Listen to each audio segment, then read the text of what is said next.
Alors, pour ce qui est du réseau Entreprendre Maroc, c'est 8 sections régionales: Casablanca, Marrakech, Agadir, Rabat, Khouribga, Jadida, Ben Guerir, Tanger. Quand je dis Khouribga, c'est la région aussi. Alors, on est dans la même famille. Donc, Khouribga, qui dit Khouribga, c'est la région, donc c'est Beni Mellal, Khenifra, Azilal et tout. Donc, actuellement, le groupe agit au niveau de Khouribga, mais nous espérons justement cette initiative tombe à pic pour pouvoir, je dirais, faire bénéficier les jeunes promoteurs de Beni Mellal et de la région de cet élan-là, et les faire bénéficier de tout ce potentiel. Alors, nous avons 147 lauréats qui sont accompagnés depuis 2011, qui ont avec 230 chefs d'entreprise engagés au niveau du Maroc, et avec 12 millions de dirhams octroyés en tant que prêt d'honneur. Alors, avec un taux de réussite ou de survie de 83%, les entreprises qui ont été créées, qui ont pu rester sur le marché. Et bien sûr, ça a pu engendrer 460 emplois créés.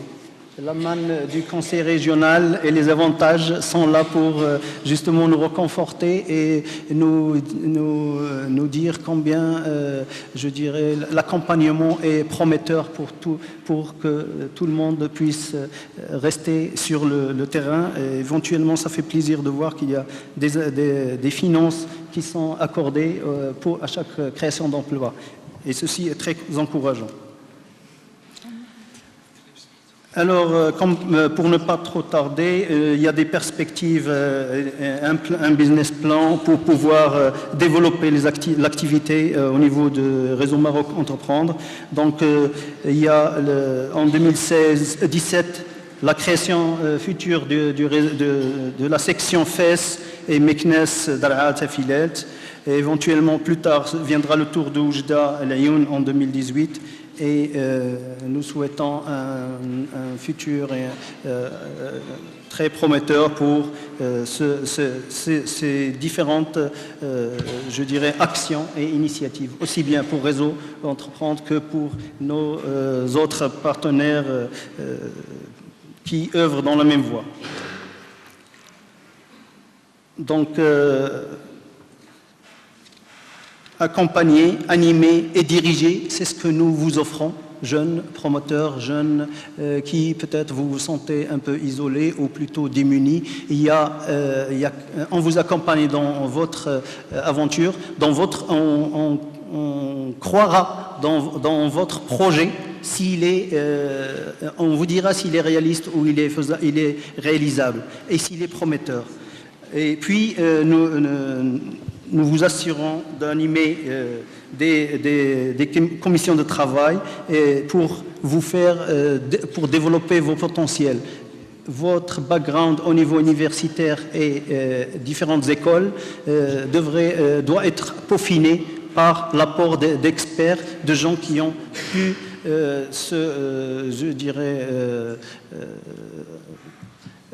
se confronter à la réalité et passer éventuellement des échecs ou plutôt de bonnes réussites, et ils partageront avec vous ces expériences et vous permettront d'éviter ces écueils, et avec leur expérience pourront vous orienter là où les solutions sont les plus proches.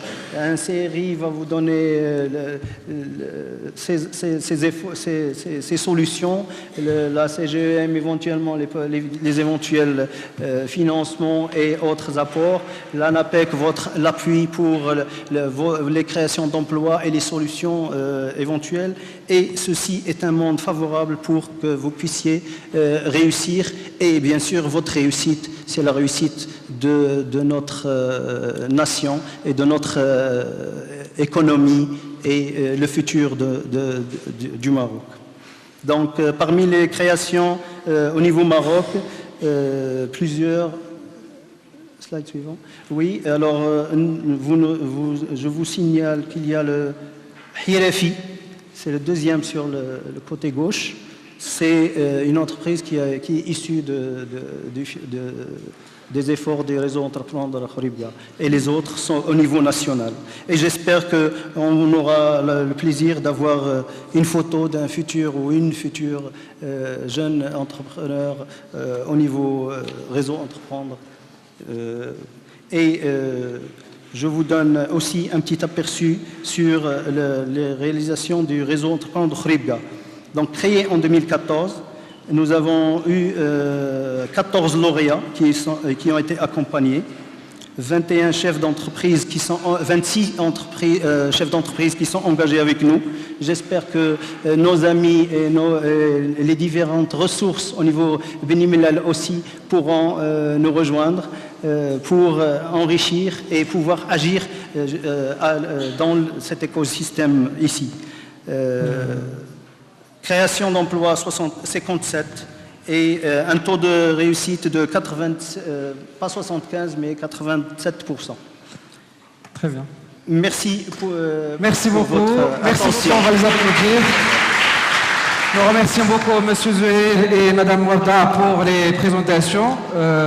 Donc là, sans tarder, je vais donner la parole à Mme Zahra, si vous le permettez, pour présenter aussi le nouveau partenaire que nous avons pour cette 5e édition, qui est Enactus Morocco. Donc je donne la parole à Madame Zahra, si vous permettez, Monsieur Adil. باش ما يتسحبش لينا ولا شي بعدين بان تنضيعوا الوقت او لا السي الصبري تضيع عليكم الوقت ولا تضيع لنا الوقت. هذا اون بتيت استوار غابيد دونك بغيت نقولها خفت تقولوا راه تيكذب هذا السيد ولا ما عرفتش. عاد demain ان شاء الله j'ai 3 rendez-vous avec des lauréats de ces cycles de formation de ces journées qui veulent créer leur entreprise. ما عرفتش واش سي اون كوانسيدونس ولا عاد تلحق هاد مارس افريل تفكروا لي جورني دونتربرونيا وسي صبري و ils veulent concrétiser leur projet. Donc c'est Je suis très content de voir qu'on commence à accueillir les fruits du travail que nous avons entamé ça fait quelques années.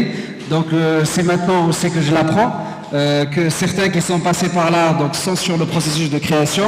Donc nous allons bien évidemment multiplier nos efforts pour qu'on puisse augmenter le nombre de créations et arriver à ce résultat.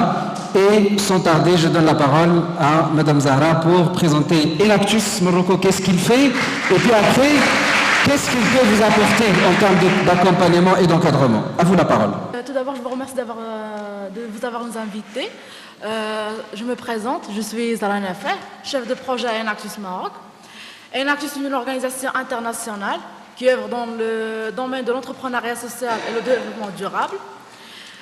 Enactus développe des partenariats élargis entre le monde des entreprises et celui de l'enseignement supérieur, afin bien sûr de préparer nos jeunes étudiants à contribuer au développement de leur pays en tant que futurs leaders entreprenants, éthiques et socialement responsables. On est bien sûr présent dans 36 pays au monde, notamment le Maroc. En Maroc, on est présent depuis 2003. Notre mission, c'est de développer des projets qui visent l'amélioration de la qualité et le niveau de vie des communautés dans le besoin en utilisant l'action entrepreneuriale. Depuis sa création en 2003, le réseau Enactus Maroc ne cesse de grandir. Cette année, on est présent dans plus de 100 universités. Notamment à Beni Mellal, on a deux équipes Enactus à Beni Mellal. On est plus de 4000 étudiants sensibilisés et on a un réseau de plus de 8000 lauréats Enactus. Chaque année, on organise des événements, presque 250 événements annuellement, et on a 100 000 bénéficiaires. Je suis très heureuse cette année de vous annoncer que nous venons de lancer 30 startups Enactus. Ce sont des startups qui bien sûr génèrent et créent de l'emploi. Et encore une fois, je suis très heureuse et honorée d'être parmi vous. Et bien sûr, Enactus Maroc, comme toujours, offre des séances de formation et de mentoring à nos jeunes leaders et entrepreneurs. Merci. Merci beaucoup. Alors, nous allons essayer, dans le cadre de travail sur les équipes. Donc sachez que nous avons aussi des équipes de projet qui travaillent et qui sont déjà en état d'avancement sur certaines idées de projet. Je pense que nous allons les présenter juste après un bref rappel sur les thématiques. Si vous le permettez, les équipes, on va vous donner la parole tout à l'heure. Et je vais demander, nous tenons à remercier tout le panel, vous voyez tout le panel qui est là pour vous. Réseau Maroc Entreprendre, CGR, CRI, Enaxus Morocco, la Banque Populaire, l'ANAPEC et tous les membres, le conseil régional bien évidemment, qui sont toujours là pour la jeunesse. Il faut les applaudir très fort s'il vous plaît parce que c'est très important. Merci. Alors rapidement, je vais appeler Monsieur Khalqi Yahia, on va encore le déranger un tout petit peu pour une petite présentation sur les thématiques maintenant de la 5e édition. Parce que ce qui caractérise en fait la 5e édition, c'est que nous sommes sur des thématiques qui touchent l'environnement et qui touchent aussi toutes les recommandations qui sont sorties à la lumière de la COP22 qui a été organisée par le Maroc en novembre 2016. Donc j'appelle aussi M. Belhouid sur tout ce qui est Fab Lab, tout ce qui est impression 3D, si vous permettez, vous passez rapidement. M. Bakhat Mohsin qui nous a rejoint récemment, mais expert dans un domaine que vous allez découvrir rapidement. Monsieur Barkali Ahmed qui s'est déplacé de Casablanca spécialement pour vous rencontrer et partager avec vous son expérience aussi et apporter la lumière sur tout ce que vous pouvez faire dans le secteur agroalimentaire et agro-industriel. Et aussi notre lauréat, Monsieur Razouk Ayoub, nous sommes très contents de l'avoir toujours avec nous, et qui se présente aussi pour son petit mot concernant tout ce qui est commerce électronique et ainsi de suite. Donc voilà, on va les applaudir très fort, le temps qui s'installe. Et si vous le permettez, je vais demander pour des raisons techniques et aussi organisationnelles, je vais demander à M.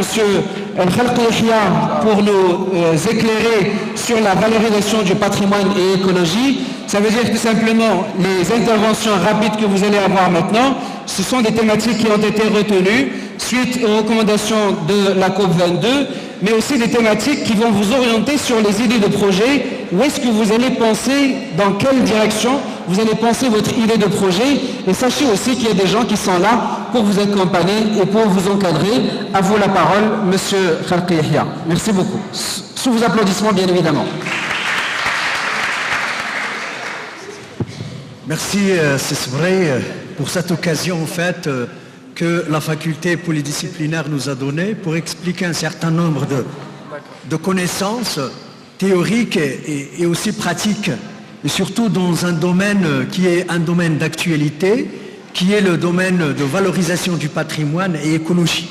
Donc quand on parle de la valorisation du patrimoine et écologie, donc les collègues m'ont demandé de donner quelques conseils et aussi quelques pratiques et des bonnes pratiques dans ce domaine pour la valorisation en fait de ce patrimoine. Donc dans la valorisation du patrimoine, donc vous avez deux concepts. Déjà il faut les définir pour qu'on puisse comprendre qu'est-ce qu'on peut faire justement dans cette valorisation et du patrimoine. Donc la valorisation ou valoriser, c'est essayer de voir comment par exemple un secteur donné avec des produits donnés peuvent être utiles pour le bon développement socio-économique d'un territoire donné. Et ça rentre aussi dans ce qu'on appelle actuellement l'intelligence territoriale. L'intelligence territoriale, donc il est basé sur 4 principes fondamentaux. Vous avez déjà la participation, donc la mise en réseautage de tous les acteurs d'un territoire pour valoriser un certain nombre de composantes de produits de ce territoire. Si je prends exemple, par exemple, du patrimoine. Donc dans le patrimoine, il y a le patrimoine naturel. Dans le patrimoine naturel, donc vous avez la géodiversité, ce sont des biens géologiques ou géomorphologiques, et aussi la biodiversité. Donc tout ce qui est relatif à la flore et à la faune. Et puis vous avez un patrimoine culturel. Donc le patrimoine culturel dans lequel il y a le matériel immatériel. Donc tout ça, ça rentre dans le patrimoine. Le patrimoine, donc tout ce qui est effectué ou réalisé, produit et reproduit par l'homme. Et ce patrimoine, justement, c'est un vecteur aussi de l'identité de la société qui a vraiment produit ce patrimoine. Donc à ce moment-là, quand on parle du patrimoine, donc il est nécessaire aussi de parler du processus de patrimonialisation. Donc le processus de patrimonialisation, c'est-à-dire si on arrive à bien identifier les différents éléments de notre patrimoine et après de les sélectionner, les classer, les évaluer pour mettre un plan d'action pour les valoriser. Ça, c'est les étapes essentielles qu'une personne, par exemple, entrepreneur ou étudiant, étudiante, dans les différents types de niveaux, par exemple, qu'il a une idée d'entreprise, mais justement de valorisation d'un patrimoine. Donc, quand on parle en fait de ce patrimoine, donc c'est un patrimoine qu'il faut préserver, mais en même temps qu'on va essayer de protéger et essayer d'extraire un certain nombre d'éléments qui vont nous permettre de développer notre région, de développer notre territoire, de développer même la personne elle-même avec sa famille. Donc c'est-à-dire c'est l'idée de la création justement d'une entreprise, d'une structure qui va nous permettre justement la valorisation et la création de la richesse et de l'emploi. Donc dans la valorisation du patrimoine, donc on parle d'une valorisation mais qui est respectueuse de l'environnement. Parce qu'on est justement dans le cadre des recommandations de la COP 22 et aussi d'un développement durable. Et puis il y a aussi l'écologie. Donc l'écologie, c'est toutes les composantes d'un territoire. Il y a l'écologie humaine aussi.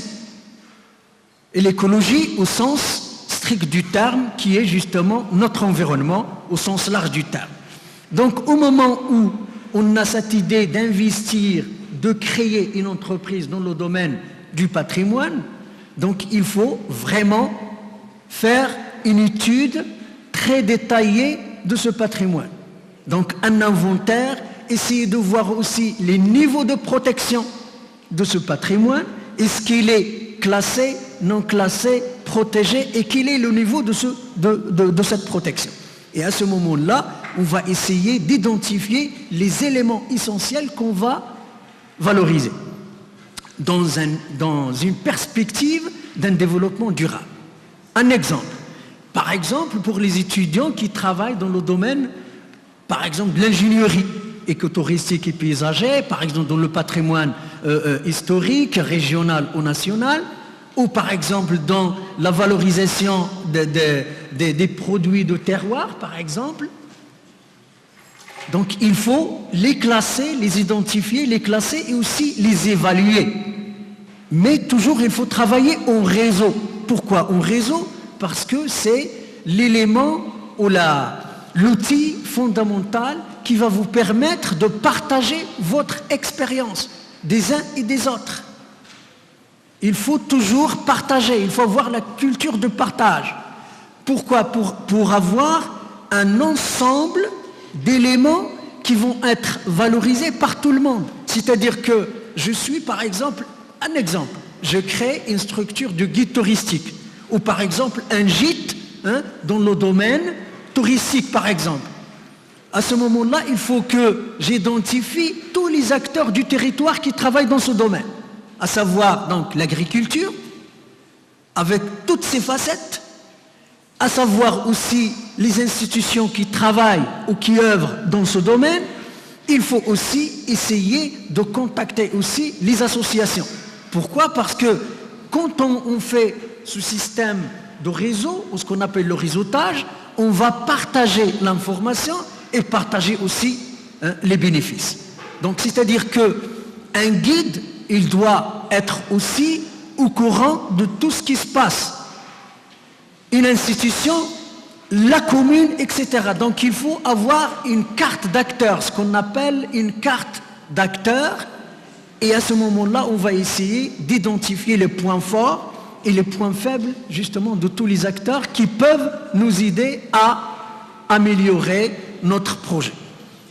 Et dans la question justement de développement du projet, de l'idée de principe et de départ, jusqu'à la constitution du dossier, avec l'étude de faisabilité et le montage financier, donc les collègues ou les partenaires qui sont avec vous, ils vont vous épauler, vous aider, vous accompagner justement à bien ficeler votre projet, à l'étudier de toutes ses facettes, c'est-à-dire en précisant les forces, les points forts, les faiblesses et aussi les menaces et les opportunités qui vont vous permettre vraiment de réussir et de garantir votre réussite.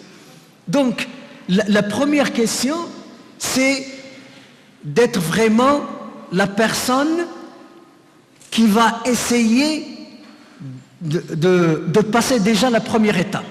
C'est d'avoir l'idée et de la discuter avec ses collègues, avec les partenaires, pour que vous puissiez en fait ficeler votre projet d'une manière à assurer votre développement et aussi après votre autonomie et votre indépendance. Donc, dans la question par exemple du patrimoine, il faut toujours essayer d'intégrer votre projet dans son environnement écologique et dans son environnement social. Pourquoi? Parce que ça va vous aider justement à aller au-delà de la première étape pour essayer de bien garantir donc la réussite de votre projet. Autrement dit, c'est mieux connaître votre projet avec son environnement, immédiat ou aussi lointain, parce qu'il ne faut pas négliger ce qui se passe au niveau de la région ou aussi au niveau même national et international, parce qu'il y a des bailleurs de fonds, il y a des structures qui peuvent vous aider. Ils sont là aussi, donc pour vous donner cette chance de réussir. Et aussi d'avoir donc un projet qui est ami de l'environnement ou qui respecte justement l'environnement. Il faut penser aussi à l'assainissement. Il faut penser à l'intégration paysagère de votre projet, à la protection aussi de ces éléments. Pourquoi? Parce que si on ne protège pas les éléments qui sont derrière justement de votre projet, donc avec un certain moment, avec les systèmes de dégradation, votre projet il ne peut pas tenir le coup. Il ne peut pas avoir une durabilité, une pérennité dans son fonctionnement. Donc c'est pour ça que dans le domaine du